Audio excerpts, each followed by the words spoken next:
Olha, a inteligência artificial está em todo lugar, né? Mas alguém já parou para pensar em como uma máquina aprende de verdade?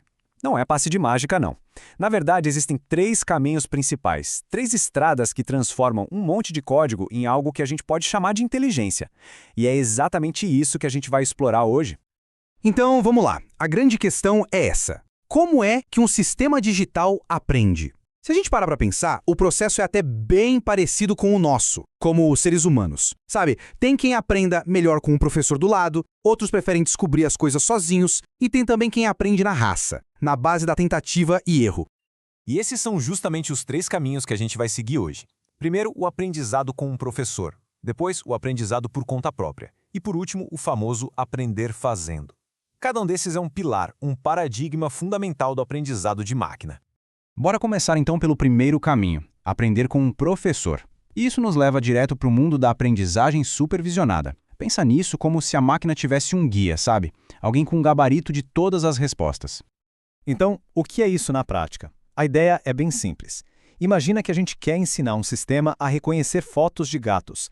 No aprendizado supervisionado, o que a gente faz? A gente dá para ele milhares de imagens, só que cada uma já vem com uma etiqueta, um rótulo. Isso aqui é um gato, isso aqui não é um gato. O grande objetivo é que depois de ver exemplos o suficiente, ele bata o olho numa foto nova, que ele nunca viu na vida, e consiga dizer, opa, isso é um gato. E como é que a gente faz isso sem viciar o modelo? É simples. A gente divide os dados em dois grupos. Pensa assim, o conjunto de treinamento é a maior parte, tipo uns 70, 80% dos dados. É com isso que o modelo estuda, aprende os padrões. Depois vem o conjunto de teste, uma parte menorzinha. Essa é a prova final. A gente usa esses dados para ver se o modelo realmente entendeu a matéria ou se ele só decorou as respostas. É o teste de fogo para ver se ele consegue generalizar o conhecimento. Ok, e uma das formas mais, clássicas e fáceis de entender de fazer isso é com um método chamado K-vizinhos mais próximos, ou KNN, para encurtar. A lógica por trás é genial de tão simples. É basicamente aquele ditado, diga-me com quem andas que te direi quem és. Vamos ver como isso funciona. O processo é super direto. Olha só. Primeiro aparece um dado novo, sem etiqueta, um ponto de interrogação. O que o algoritmo faz? Ele calcula a distância desse novato para todos os outros pontos que ele já conhece. Aí ele olha e identifica quem são os K vizinhos mais próximos. Esse K é um número que a gente define, tipo os 3 ou 5 mais perto. E por fim, ele classifica esse ponto novo com base no que a maioria da sua vizinhança é.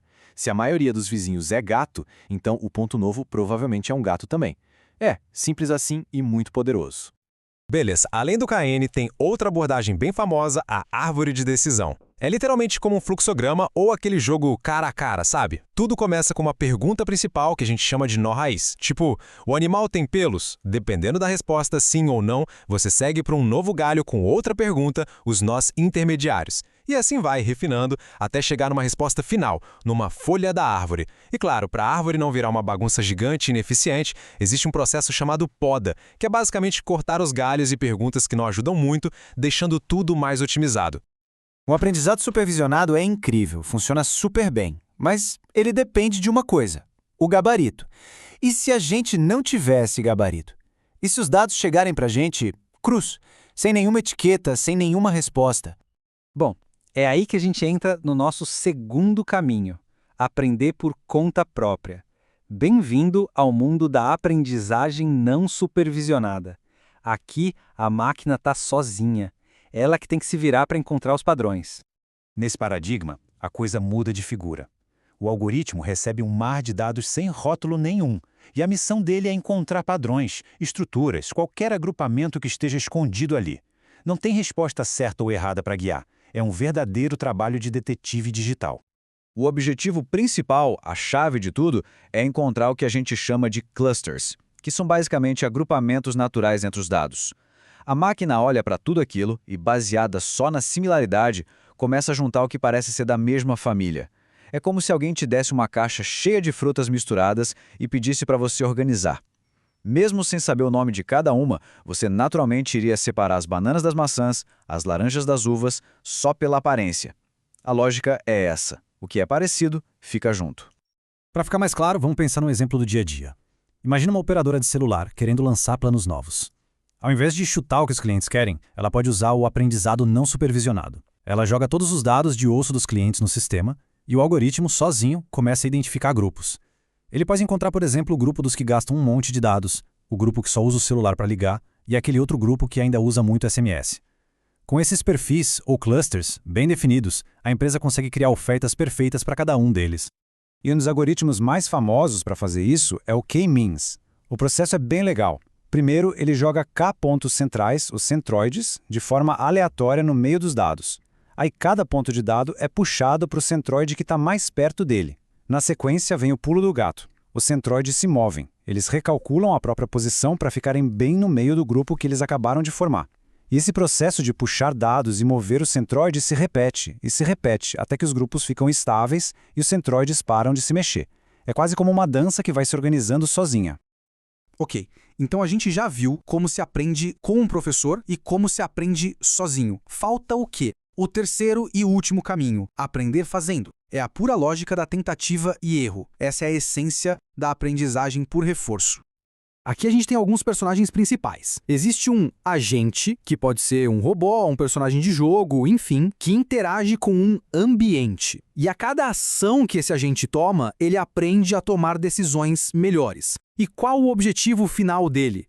Simples, conseguir o máximo de recompensa possível. No fundo, ele aprende com as consequências do que ele faz, se deu bom ou se deu ruim. E isso funciona num loop, um ciclo que não para. O agente faz alguma coisa, o ambiente devolve um feedback. Se a ação foi boa, ele ganha uma recompensa, um ponto positivo. Se foi ruim, uma punição, um ponto negativo. E com base nesse retorno, o agente vai ajustando a estratégia dele, para que da próxima vez ele consiga mais pontos positivos e evite os negativos. O exemplo perfeito para isso é uma IA aprendendo a jogar videogame. É exatamente o que a gente acabou de falar. Toda vez que ela faz uma jogada que aumenta o score, ela ganha uma recompensa. Quando ela faz algo que a faz perder uma vida, por exemplo, vem a punição. E de tanto jogar, de tanto buscar essas recompensas, ela vai ficando cada vez melhor, até superar os humanos. E dentro desse universo, existem basicamente duas maneiras de aprender. No aprendizado passivo, é como se o agente já conhecesse todas as regras do jogo. Ele sabe o que pode fazer, mas precisa descobrir quando fazer cada coisa para ganhar. Já no aprendizado ativo, a coisa é mais radical. Não tem manual de regras. O agente é jogado no ambiente e precisa explorar, descobrir na marra o que ele pode fazer e o que funciona melhor. É a diferença entre aprender a dirigir um carro e ter que inventar o carro do zero para depois aprender a dirigir. Muito bem, passamos pelos 3 grandes caminhos do aprendizado de máquina. Agora, para fechar, vamos colocar todos eles lado a lado e fazer uma comparação direta. Essa tabela aqui resume tudo de uma forma bem clara. De um lado, o supervisionado. Ele pega dados com rótulos para prever o futuro, como a gente viu no KNN. No meio, o não supervisionado. Pega dados sem rótulos e a missão é descobrir padrões escondidos, o caso do K-means. E, por fim, o por reforço. Ele aprende na base da interação, do feedback, para maximizar uma recompensa, como na IA que joga videogame.